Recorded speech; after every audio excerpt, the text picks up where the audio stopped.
Bongbong Marcos, sa paglapit mo kay Xi Jinping para makipagkamayan, sa palagay mo, magiging okay ang relasyon ng Pilipinas? Hindi. Matalino yan si Xi Jinping at ang Chinese government.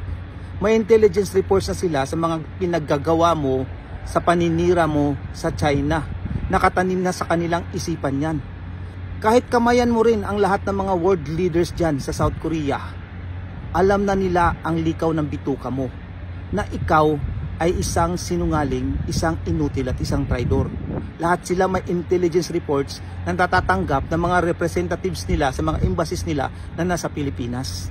At hindi nila makakalimutan yung pantatraidor mo kay Pangulong Duterte. Si Pangulong Duterte na hinahangaan ng mga world leaders na yan, lalong-lalo si Xi Jinping at si Putin. Ikaw lang ang kauna-unahang Asian leader na trinaydor ang kapwa niya o kababayan niya at ipinamigay sa mga dayuhan para hatulan. Dahil sila si Jinping, hindi niyan tatraydorin ang kapwa niya Chinese para ipamigay sa mga dayuhan. Ikaw lang sa kapwa Pilipino ang gumawa niyan. Kilalang kilala ka na nila, kaya wala kang mabubudol. Alam nila na inutil ka, sinungaling ka, kurap ka, traidor ka.